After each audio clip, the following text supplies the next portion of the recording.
Emily Carter lived the kind of life people often overlooked, a quiet, suburban existence tucked away in the small town of Bloomington, Indiana. Her days were structured around early morning coffees, packing lunches for her 10-year-old daughter, Lily, and the soft pitter-patter of paws from their golden retriever, Charlie, who never let either of them out of his sight.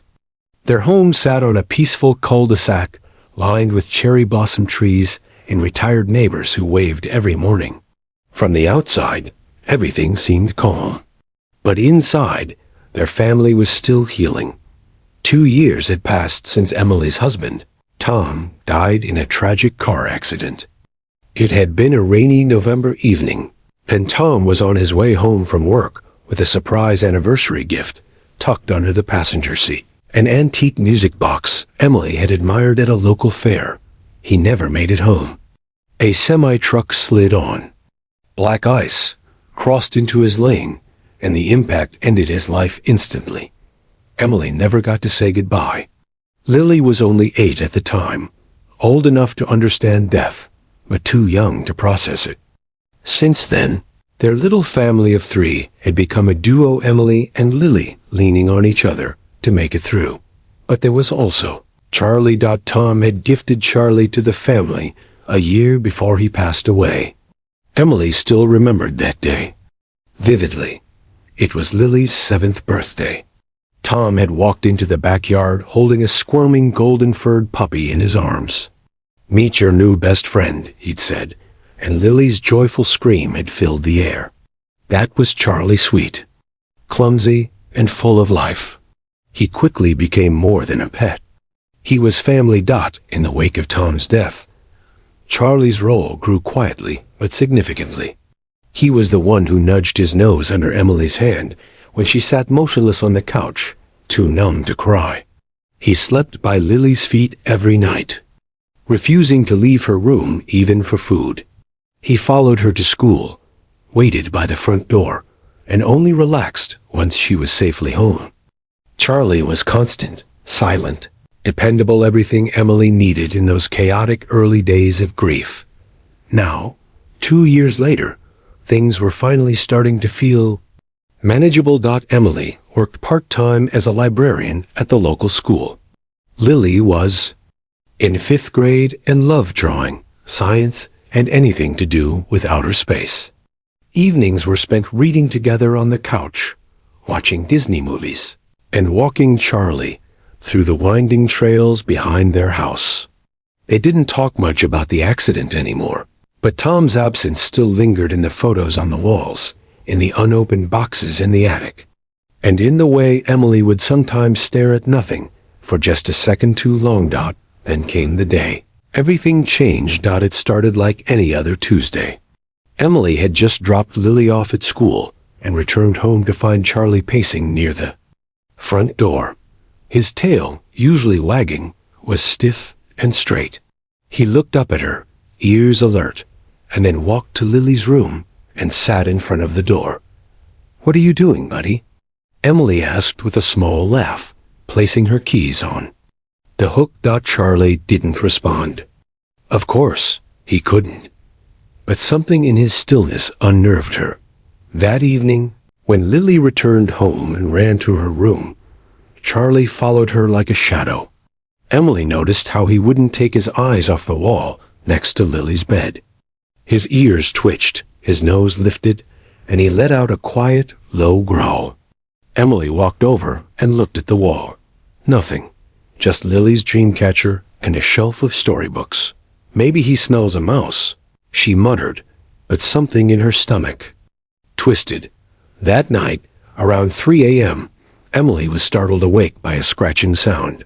She rushed to Lily's room, her heart racing, and found Charlie furiously digging at the bottom of the door, barking and growling. She flung the door open. "Lily?" Her daughter sat up, groggy and confused. "What's happening?" I don't know," Emily whispered. Charlie dashed inside and jumped onto the bed, standing over Lily protectively, staring once again at that same wall. He didn't bark anymore. He just stared, his body frozen like a statue. Emily didn't sleep the rest of the night. The next morning, Charlie refused to eat. He sat by Lily's side during breakfast, his eyes constantly scanning. Emily called. The vet worried he was sick, but the vet found nothing physically wrong. Maybe he's stressed, the vet suggested. Has anything changed at home? Everything had changed, Emily thought. But not recently. Still, Charlie's behavior only grew more intense. At night, he wouldn't let Lily sleep unless he was curled up at the foot of her bed. If Emily tried to move him out, he barked so loudly the neighbors could hear. And during the day, he returned to that same wall-staring, growling pacing. Emily checked the wall for mold, water damage, rodents, anything. But there was nothing. Not even a draft. It was like he was sensing something she couldn't see. Something dangerous. Then one afternoon, while folding laundry in the hallway, Emily overheard Lily coughing. She walked in to find her daughter dizzy, pale, and holding her head. My room gives me a headache, Lily whispered. Emily felt her stomach drop. Suddenly, Charlie sat upright and let out one sharp bark. Emily's eyes met his, and for the first time, she felt it too. Something was wrong. Terribly wrong. She reached for her phone, unaware that this simple act, this small decision to investigate further, would soon reveal a horrifying truth hidden within the walls of their home. And Charlie, the dog they had, once called just a pet, was about to become the reason her daughter lived. The morning after Lily complained of her headache, Emily found herself standing in front of Lily's bedroom wall, again, just staring. Charlie sat beside her, unmoving, ears pointed, eyes focused on a specific spot near the lower corner. There was no sound, no scent she could detect. To Emily, it looked like an ordinary wall. But to Charlie, it was clearly something else. She bent down, running her fingers across the paint. It felt cold, maybe cooler than the rest of the room. That alone wasn't enough to draw any conclusions, but when she pulled her hand away, there was a strange, musty smell clinging to her fingertips. Faint but present. She sniffed again. Damp wood? Dust? Mold? Her thoughts were interrupted by a sudden scratching noise. It was Charlie. He had begun clawing at the baseboard, low growls rumbling from his chest. He wasn't frantic, but there was urgency in his movements. Emily had never seen him like this. She stepped back, her heart thudding. Double quotes, Charlie? Stop, she said quietly. He paused, but didn't back away. Instead, he looked up at her, tail stiff, expression intense. It wasn't aggression, it was desperation. Emily swallowed hard. She took Lily to school that morning, but couldn't focus on anything else all day. The smell, the cold spot on the CS wall, Charlie's behavior, it was all pointing toward something. And now, Lily was showing symptoms. Headaches, coughing, dizziness. The pieces were adding up in her mind. Even if she didn't yet know what the picture was. By afternoon, Emily decided to act. She called a local handyman to come and inspect the wall. She didn't mention the dog. Who would believe that a golden retriever had led her to suspect something behind drywall? Instead, she said she thought there might be water damage. The handyman agreed to come by the next morning. That night was the worst yet. At 2:40 a.m., Emily was woken by barking so intense it rattled her chest. She jumped out of bed and ran down the hall, her bare feet hitting the hardwood with heavy urgency. Charlie was at it again, scratching, barking, and this time full-blown howling in front of Lily's door. Charlie, she cried, pushing open the door. Lily was sitting up in bed, crying. He won't stop. I'm scared, Mom. Emily scooped Lily into her arms, and Charlie immediately jumped onto the bed, facing the same wall like a soldier on duty. It wasn't normal. None of it was. Emily held her daughter close, both of them breathing quickly in the dark room. Something Unseen was gripping them all tightly. The next morning, the handyman arrived, a gruff, middle-aged man named Doan with a tool belt and a skeptical smile. Emily explained again that there might be mold behind the wall. Doan shrugged and set to work. Charlie lay on the carpet, watching his every move. 15 minutes later, Doan stood up, coughing. "I think you're right," he said grimly. "You've got black mold back there? A lot of it." Emily's breath caught. "What kind of mold?" she asked, though she already feared the answer. "Looks like Stachybotrys chartarum," he said, wiping sweat from his brow. "That's the dangerous kind. Causes respiratory issues, headaches, dizziness, especially bad for kids." Emily's knees nearly buckled. "I need to get my daughter out of this house," she whispered. "You should. Today," Doan said seriously. "And get professionals in here. This isn't a small cleanup." That same afternoon, Emily picked Lily up from school and told her they were going to stay with Aunt Sarah for a few days.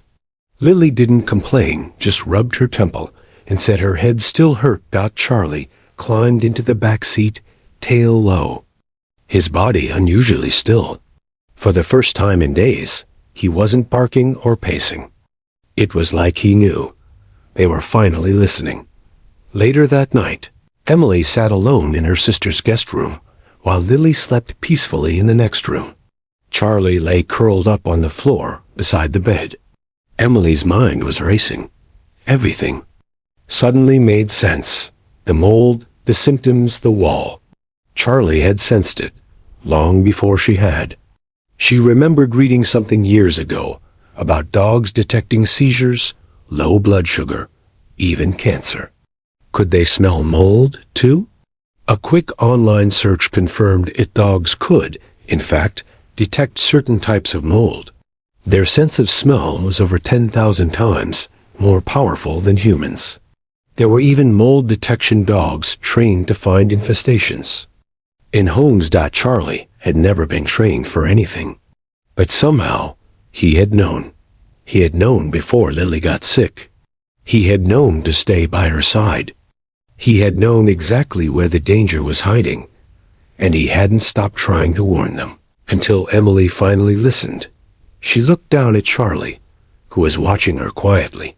She knelt beside him, wrapped her arms around his golden fur, and whispered, "I'm sorry. I should have listened sooner." Charlie let out a soft sigh and laid his head on her lap. Emily sat there for a long time, stroking his head, heart aching with guilt, but also gratitude. If it hadn't been for Charlie, she might have ignored the signs, might have kept Lily in that room, might have chalked up her symptoms to stress or allergies. But Charlie had refused to let her look away. He had fought, barked, clawed, and watched over Lily like a guardian sent from somewhere far beyond this world. That night, as Emily drifted off to sleep, she realized something else. Charlie hadn't just saved Lily. He had saved her too, from the crushing guilt of losing another person she loved. And deep down, she knew the story was far from over. Emily couldn't sleep, even though she and Lily were now staying safely at her sister Sarah's home. Her mind was tangled in worry, guilt, and the haunting realization of how close she had come to losing her daughter. Charlie had been restless, too, though in a different way now. He no longer barked, growled, or paced. Instead, he stayed planted firmly by Lily's side, as though guarding her even after the threat had been removed. His eyes followed her everywhere. He didn't whine, but there was something deep and watchful in his expression, like he was waiting for something. It was Saturday morning, and Emily decided to return briefly to the house alone. She wanted to grab some of Lily's favorite books and toys, and maybe face the place that had almost taken everything from her. She parked in the driveway and stared at the front door, now marked with caution tape from the remediation team. Inside, the house felt heavy, silent. The kind of silence that presses into your chest and stays there. The smell of chemicals and dampness filled the air, making her throat itch. She didn't plan to stay long. She walked through the hallway, stepping carefully around plastic sheets and tools. When she reached Lily's room, she stopped in the doorway. The wall had already been torn open. The sight made her stomach turn. Behind the drywall was a black, tar-like substance, thick veins of mold climbing through the insulation like something alive. She quickly gathered a few books from Lily's shelf, grabbed her stuffed giraffe from the bed, and turned to leave. But something tugged at her, a feeling she couldn't name. Instead of heading back out, she climbed the narrow hallway stairs to the attic. She hadn't been up there in months, maybe years. The attic was mostly filled with dusty boxes of old clothes, keepsakes, and forgotten decorations. She pulled the light cord and squinted through the dim glow. In the far corner, behind a stack of holiday bins, was an old shoebox with a red ribbon tied loosely around it. Emily's breath caught. She recognized it. It had been Tom's box of personal keepsakes he never let anyone touch. After his death, she had shoved it into the attic to avoid the pain. Now, with trembling hands, she pulled it down. Inside were small, intimate tokens, a worn leather wallet, faded movie tickets from their first date, a dried flower from their wedding bouquet. And at the bottom, folded neatly in half, was a photograph.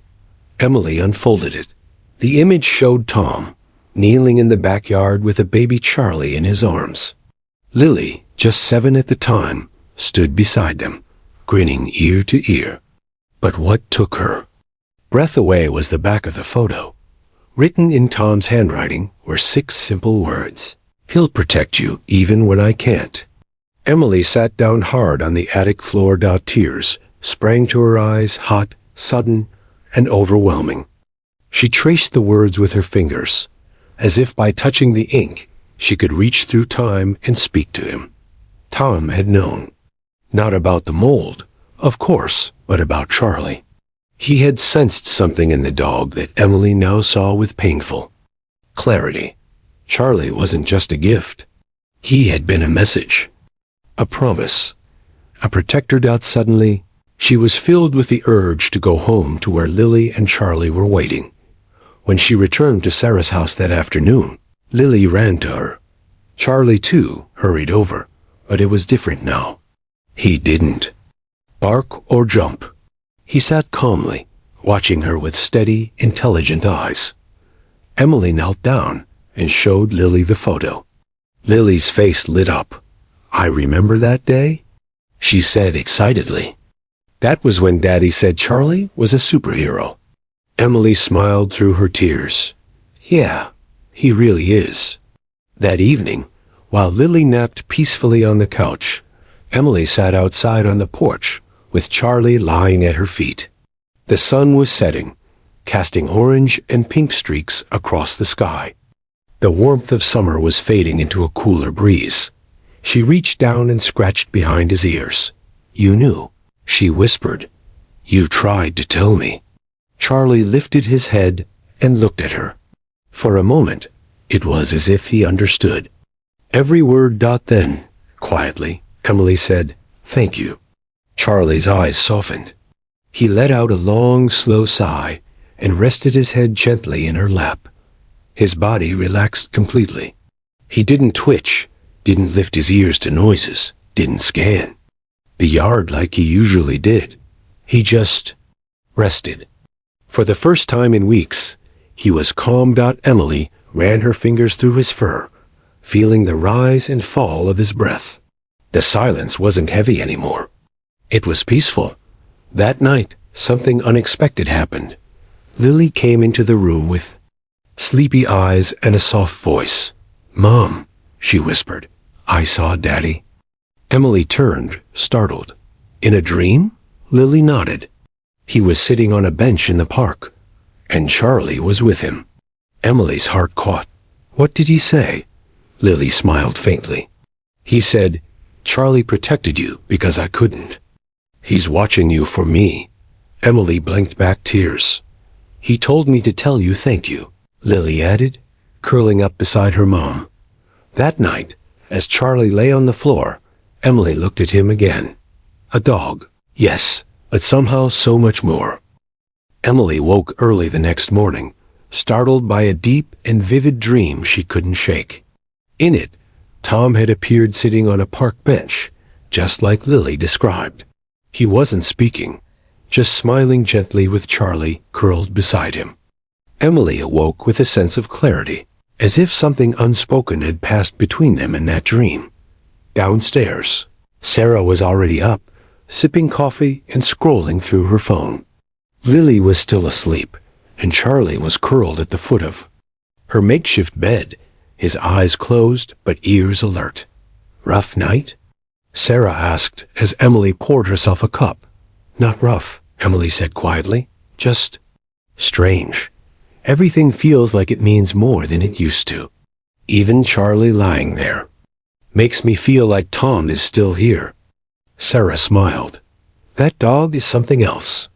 I've never seen an animal so connected to a child before." Later that day, Emily got a call from the mold remediation team. The voice on the other end was calm but serious. "Mrs. Carter, we finished the full inspection. The black mold infestation was severe, far worse than what you saw. The spores were spread through the ventilation system, especially concentrated in the eastern side of the house, your daughter's room." Emily's throat tightened. "So, it was dangerous?" "Extremely. Long-term exposure could have led to respiratory failure. In children, symptoms can escalate quickly: headaches, nausea, even hallucinations, or neurological issues. If you hadn't gotten her out of there when you did." He didn't finish the sentence, but he didn't need to. Emily thanked the team and hung up, hands trembling. Her worst fears had been true. Lily had been in real danger. If not for Charlie's warnings, she might have kept sleeping in that room. They may not have noticed until it was too late. The guilt pressed down on Emily like a storm cloud. That afternoon, she took Charlie for a walk around the block. The air was cool and crisp, and leaves rustled under their feet. Emily couldn't stop thinking about how close she'd come to losing her daughter, and how this loyal golden-furred companion had somehow known. Not guessed, known. She looked at him, walking silently beside her, tail swishing gently, ears twitching at every sound. "You're not just a dog," she said aloud. Charlie glanced up, as if he'd heard her. When they got back to Sarah's house, Lily met them at the door, holding a sketchpad. "Mom, look!" Emily looked down and saw Lily had drawn a picture of their old backyard. In it, Charlie stood at attention, facing the house. Behind him, faint gray smoke drifted from Lily's window, and in the sky above, a faint outline of her father stood. With a hand on Charlie's back, Emily's heart twisted. "Where did this come from?" she asked softly. "I dreamed it," Lily said with a shrug. "But I think it was real. Daddy said Charlie could hear him. That's why he barked so much." Emily sat down beside her. "You think Daddy was speaking to Charlie?" Lily nodded. "Charlie protected me because Daddy told him to." Emily didn't know what to say. She wanted to believe it so badly. And deep in her heart, something told her it wasn't just a child's imagination. That evening, Sarah cooked dinner while Emily helped Lily with homework. Charlie lay nearby, his calm demeanor now becoming the new normal. He no longer barked or scratched. There was no more pacing. His mission, whatever it had been, now felt complete. After dinner, Emily took out the old photo she found in the attic. One of Tom, Lily, and Charlie with the words scrawled on the back. "He'll protect you, even when I can't." She handed it to Lily. "Daddy wrote that," Emily said softly. Lily touched the photo like it was sacred. "He knew, didn't he?" "I think he did." The next day, the story took a turn Emily didn't expect. At school, Lily was asked to write a personal story for a class project. She chose to write about Charlie, the dog who saved her life. She included the mold, the symptoms, and even her dreams about her father. Her teacher, Mrs. Richardson, was so moved she sent a copy to the local newspaper. 2 days later, a journalist named Harper Langford called Emily and asked if she'd be willing to share her story on the record. "I think this could help other families," Harper said. "People ignore their pets all the time, not realizing they're trying to tell us something." At first, Emily hesitated. The idea of sharing something so personal made her nervous. But Harper was respectful and sincere. And when Lily said, "Maybe our story could save another kid," Emily agreed. The article ran 2 days later, titled, "The Dog Who Knew: How One Golden Retriever Saved a Girl from Silent Poison." The response was overwhelming. Thousands of people shared the article online. Emails flooded in from parents, dog lovers, and even medical professionals, all moved by Charlie's actions. A national morning show requested an interview. A foundation for mold awareness asked if they could feature their story in a campaign. But beyond the public attention, something else happened that meant even more. A letter arrived in the mail a week later from a woman in Ohio. She had read the story and decided to investigate her own home after her son had been experiencing similar symptoms. Sure enough, her home tested positive for black mold. Her son had been sleeping in a room just like Lily's. "You and Charlie saved my boy's life." The letter read. Emily sat on the porch with Charlie beside her, the letter in her hands and tears in her eyes. "You saved more than just Lily," she whispered. "You're saving people you'll never even meet." Charlie rested his head on her knee, eyes closed, chest rising and falling with a deep, peaceful rhythm. And Emily knew there was no such thing as just a dog. Not when one could listen for voices no one else could hear. The morning sun was unusually bright as Emily packed a few final bags. Though the cleanup crew was still hard at work in her home, Emily had made the decision to extend their stay at her sister's house until the all-clear was officially given. Lily's health had improved rapidly in the cleaner environment. No more coughing, no headaches, no fatigue. She laughed again. She played again. Her appetite returned. But even more than her physical healing, Emily noticed a quiet change in her daughter's spirit, like something broken inside her had been gently put back together. And wherever Lily went, Charlie followed. He had become even more attuned to her moods. If she was sad, he laid his head gently on her lap. If she laughed, he wagged his tail like a metronome of joy. If she walked into another room, Charlie trotted close behind, always watching, always listening. For Emily, it was comforting and bittersweet. Charlie had been a gift from Tom, yes, but now, more than ever, she understood that he wasn't just a pet. He was part of something larger, something that felt guided, almost divine. She had never been deeply religious, but it was impossible not to feel that some higher force had been working through that golden-furred guardian. Emily was reminded of the words on the back of the photo. "He'll protect you, even when I can't." Tom's promise had held true. One afternoon, Emily received a call from the remediation team. "Mrs. Carter, we've completed the mold removal.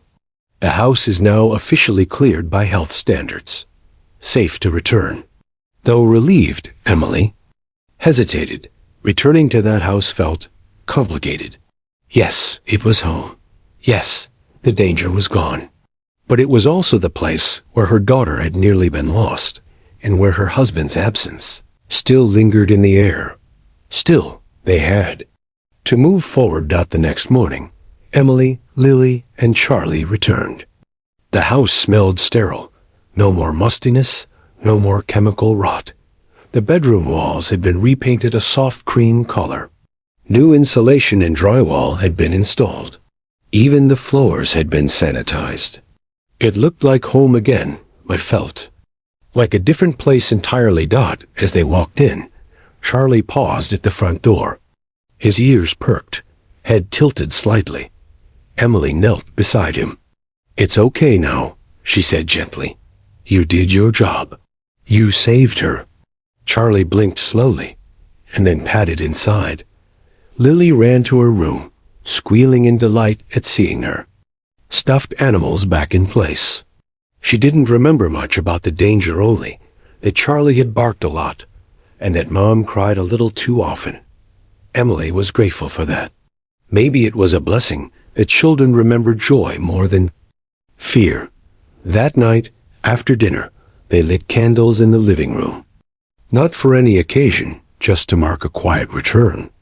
Emily sat with Lily and Charlie, wrapped in blankets, surrounded by the warmth of family. Then, as the wind rustled gently against the windows, Lily leaned against Emily's shoulder and whispered, "Do you think Daddy knows we're okay?" Emily's eyes welled. "I think he does. Do you think Charlie knows too?"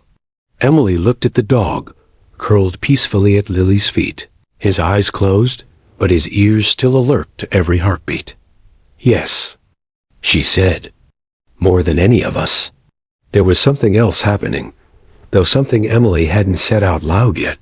She noticed it every time she watched Charlie. He wasn't alert anymore. He wasn't tense. Since returning to the house, he hadn't barked, scratched, or paced. His shoulders were relaxed, his breathing calm. It was as if the moment Emily had said, "Thank you," on the porch days earlier, something inside him had released. He had been holding the burden of protection all alone. And now, with danger past and love spoken, he could finally rest. But Emily sensed more than rest. She sensed closure. That night, just after midnight, Emily woke to find her bed unusually warm.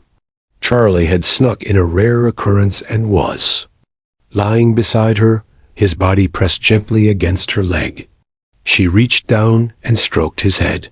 He didn't stir. Then she noticed Lily standing silently in the doorway. "Sweetheart, what's wrong?" Emily asked. "I had another dream," Lily whispered. Emily sat up. "Another dream of Daddy?" Lily nodded, stepping into the room. He was holding Charlie again. They were standing in a field this time, with flowers and sunshine. "Daddy said, 'You can let go now. You did what I couldn't.'" And then Charlie walked toward him. Emily's throat tightened. "What do you think it means?" Lily climbed onto the bed and laid next to her. "I think Daddy's okay now, and I think Charlie can rest too." Emily kissed her daughter's forehead. "Me too." And then the three of them, mother, daughter, and guardian, fell asleep under the same roof for the first time in weeks. The house was silent. Not the heavy, dreadful silence from before, but the peaceful, full kind that comes when hearts have been heard, when warnings have been answered, and when love has truly been felt. In that moment, Emily realized that something sacred had happened in their lives, something that would shape their future forever. And Charlie, faithful, silent, golden Charlie, had not only saved a life, he had carried a message through the silence. A message of love, a message of protection, a message from beyond. The days that followed their return home were quiet, but in a different way than before. It wasn't the uneasy silence filled with unseen threats or unanswered questions. It was the kind of quiet that comes after a long, painful storm. A peace that settles slowly, like dust drifting in soft light. Emily noticed something new in Charlie's eyes. Not weariness, not even relief, just stillness. A knowing. He followed Lily less urgently now. He still stayed close, still curled beside her on the rug when she read or watched cartoons, but his body no longer buzzed with tension. The air around him felt different, almost spiritual. One evening, Lily sat on the floor in her pajamas, brushing Charlie's golden fur. The two of them had developed a language all their own. She whispered secrets into his ear, and he'd nuzzle her cheek in response. She'd hum while she brushed him, and he'd let out soft sighs of contentment. "Do you think Charlie knows he's famous now?" Lily asked, giggling. Emily smiled. The article had spread far beyond what she ever imagined. People from across the country had sent letters, emails, even handmade drawings of Charlie. He was being called a miracle dog, a guardian angel. And in one feature, the golden soul who listened when no one else did. "I think Charlie doesn't care about being famous," Emily replied with a chuckle. "I think he just cares about you." Lily grinned and kissed the top of Charlie's head. "Me too." Later that night, after Lily had fallen asleep, Emily stayed awake on the living room couch with Charlie lying quietly at her feet. The fireplace flickered softly, casting golden light across the walls. She thought of Tom, thought of the photo, thought of the words on the back. She reached into the side table drawer and pulled it out again. "He'll protect you, even when I can't." The message had haunted her at first. Now it comforted her. She turned to Charlie. He was awake. Watching the flames dot, she reached out and ran her fingers through his fur. "You did it, you know." Charlie blinked slowly. "You kept your promise. You protected her. You protected both of us." Her voice broke. Tears welled in her eyes, not of sorrow this time, but of something deeper. Gratitude, reverence, love. Leaned closer, looking straight into his calm, soulful eyes. Then she said the two words she had held in her heart since the moment she realized what he had done. "Thank you." Charlie didn't move at first, then. As if those words were all he had waited for, he let out a deep, peaceful breath. His body shifted slightly, and he laid his head across Emily's lap. His breathing slowed. His muscles relaxed completely. It wasn't sleep. It was release. Emily stayed there for a long time, gently stroking his head. The house was silent. No wind. No distractions. Just the soft crackling of the fire and the weight of years of emotion melting quietly into the air. When she finally carried herself to bed, Charlie remained at the hearth. Not because he was on guard, but because, perhaps, he didn't need to follow anymore. The next morning, Emily awoke to the sound of laughter. Lily was playing in the backyard, running through the grass with Charlie at her heels.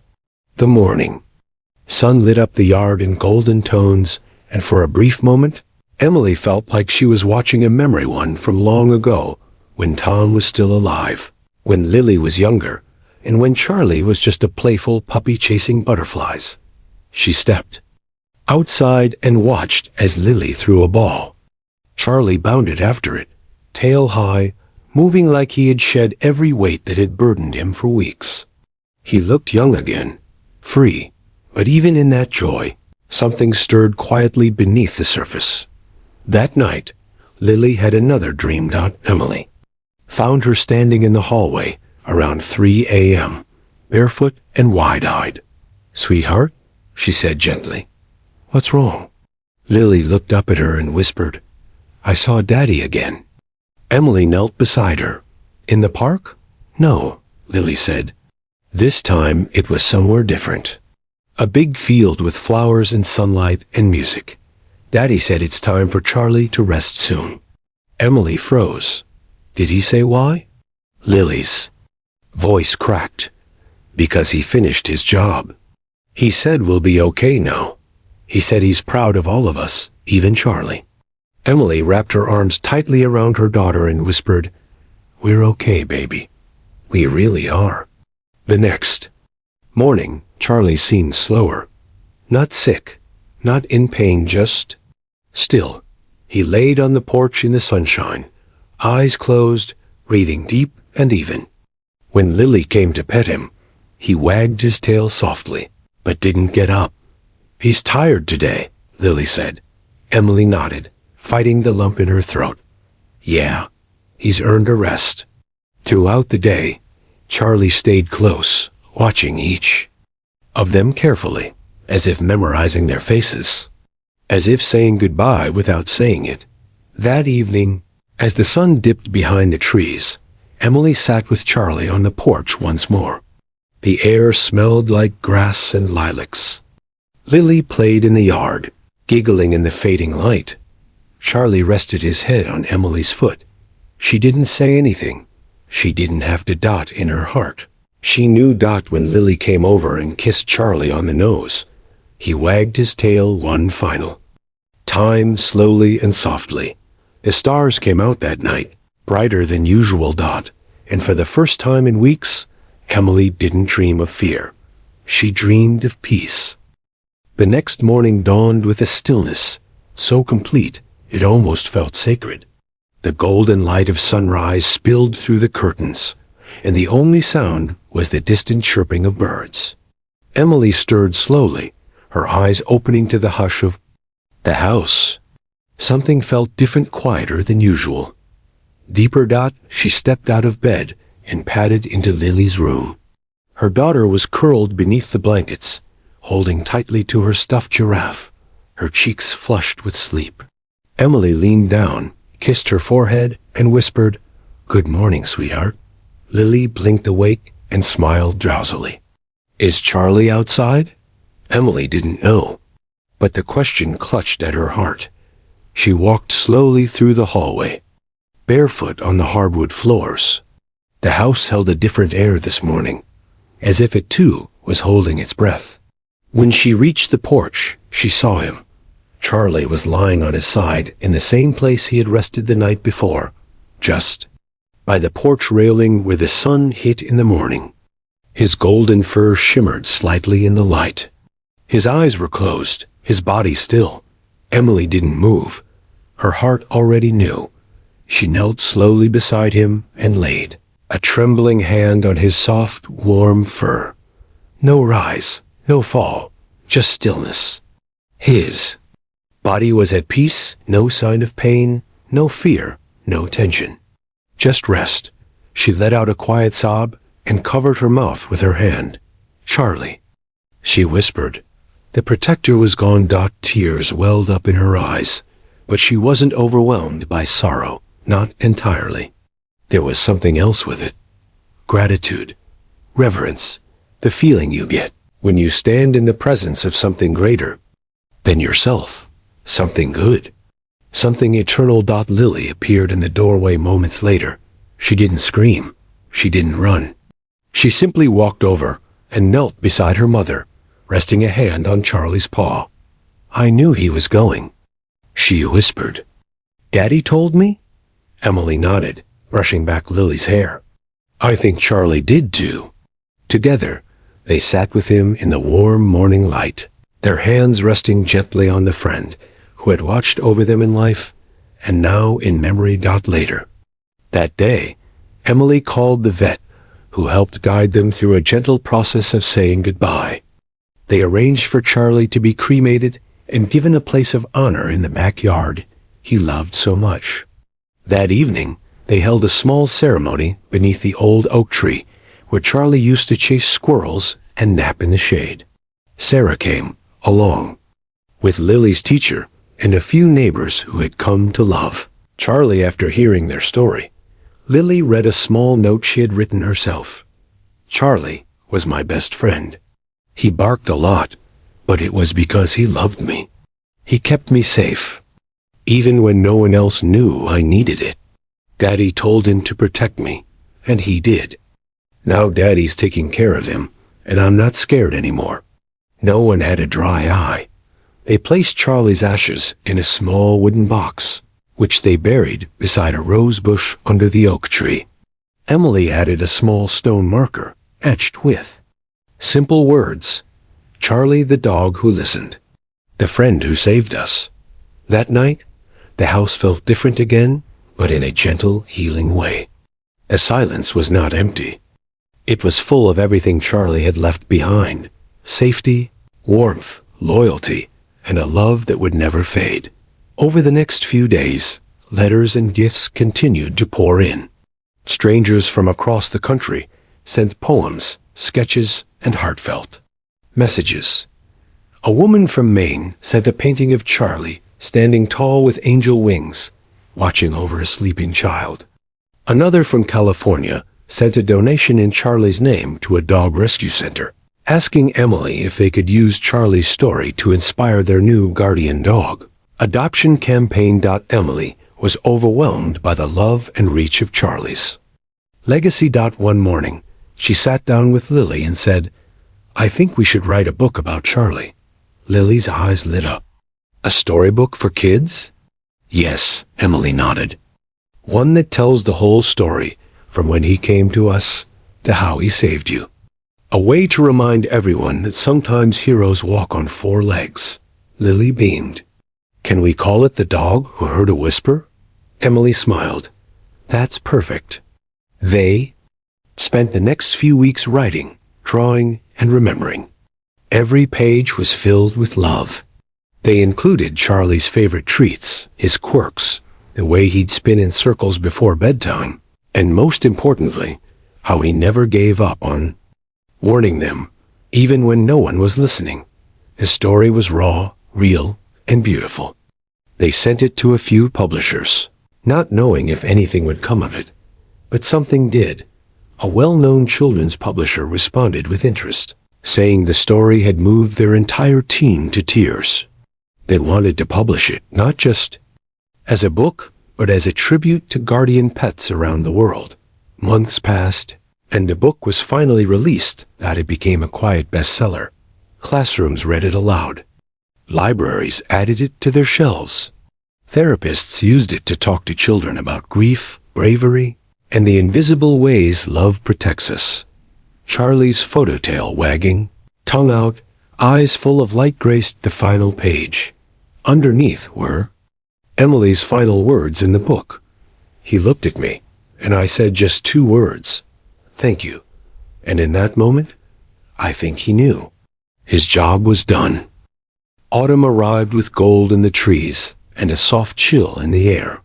Leaves danced across the backyard where Charlie once chased them, and every breeze felt like a whisper carrying something remembered. Emily sat beneath the oak tree, a steaming mug in her hands, her eyes fixed on the small stone marker nestled in the grass. Charlie, the dog who listened. The friend who saved us. It had been nearly a year since he passed. The house had changed in subtle ways since then. The silence still came and went, but now it felt like an old friend, one that carried warmth instead of fear. Lily had grown stronger, more confident. She no longer woke in the night crying, no longer clung to Emily's side during storms. She still missed Charlie, of course, but it was a sweet ache now, not a sharp one. A part of her heart reserved for him, quietly glowing. The book had become more than a story. The Dog Who Heard a Whisper touched lives all across the country. Families reached out, telling their own tales of pets who had protected them, warned them, stayed with them through grief and illness. Some sent pictures. Others sent donations to shelters in Charlie's name. One school even held a Guardian Pet Day, where children brought in photos of animals who had helped them in times of need. The legacy of those 2 words, thank you, was growing. One morning, Emily received a letter that felt different from the others. It came in a pale blue envelope, handwritten in soft script. Inside was a message from a mother in Kansas. Her son, age 9, had been suffering unexplained headaches and fatigue. After reading the article about Charlie, and later the book, she noticed that their family dog, a Labrador named Max, had been behaving strangely, barking, scratching, refusing to enter her son's bedroom. They had their home tested. Black mold. In the wall behind her son's headboard. "I believe your story saved my son's life," the letter said. "And I believe your dog was more than just a pet. He was a messenger."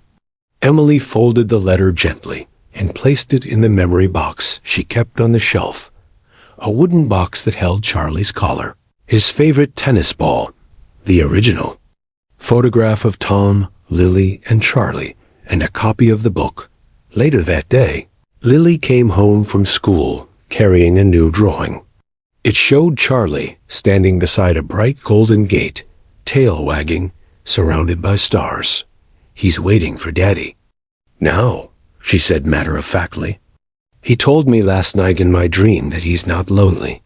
There are other dogs there, and they run all day long." Emily smiled, blinking back tears. "Do you think they play fetch?" Lily nodded. "Only with the really good angels." They laughed together. And it wasn't a sad laugh. It was full and light. Like something healing had finally settled deep inside both of them. That evening, the two of them lit a candle and placed it beside the oak tree. It had become a small tradition, a way to remember Charlie without sorrow, to honor the quiet hero who had given so much without asking for anything in return. As they stood in the fading light, Emily wrapped her arms around her daughter and whispered, "He was a gift." Lily leaned into her. "From Daddy," Emily nodded. "And from somewhere else, too." The stars blinked to life overhead, and in that silence, Emily remembered something that had struck her months ago, but now made even more sense. Charlie hadn't just reacted to danger. He had sensed it, not only in the mold, but in her grief, in Lily's vulnerability, in the pain they both had buried so deeply. He had carried all of it on his strong, quiet shoulders, day after day, without words, without reward. And when his job was done, when Lily was safe, when Emily was finally able to say the words out loud, he had let go, peacefully, honorably. And now, his story was doing what he had done in life, saving others, inspiring them, protecting them, one quiet page at a time. Weeks passed. The air turned colder. And one morning, a knock came at the door. Emily opened it to find a man standing there in a Navy uniform, his eyes kind and posture strong. "Mrs. Carter?" he asked. "I'm Lieutenant Harrow from the U.S. Canine Search and Rescue Division. I hope I'm not intruding." Emily shook her head, confused. "Not at all. How can I help you?" He held up a copy of the book. "My daughter read this. She begged me to find you." Emily smiled softly. "We lost a dog in the line of duty last year. A golden retriever named Riley. Looked a lot like Charlie. He saved a family from a collapsed home during a hurricane. But he didn't make it out. Your story reminded me of him. Reminded a lot of us why we do what we do. I wanted to ask your permission to name our new training facility after Charlie." Emily's breath caught. I don't know what to say." "Say yes," Lily said, suddenly appearing behind her, wide-eyed and smiling. Emily laughed through the tears. "Yes, of course, yes." And so, months later, on a bright spring day, Emily and Lily stood before a crowd of first responders, families, and dogs in harnesses at a small ceremony in Virginia. A new plaque was unveiled on a modern building beside. A field of grass, the Charlie Carter Canine Rescue Training Center, dedicated to the dogs who hear what we cannot and protect us anyway. Emily stepped up to the podium, holding Lily's hand, and told the crowd the simplest, most powerful part of the story. "It all came down to 2 words, she said, voice steady. 2 words I wish I'd said sooner. 2 words that carry every ounce of my love and every beat of my gratitude." She looked at the sky, then at the golden retriever statue that stood tall beside the center. "Thank you." The crowd was quiet. Then came a sound, faint at first, and louder, dozens of tails wagging, collars jingling, and paws shifting on soft grass. Somehow, Emily knew Charlie was listening and smiling.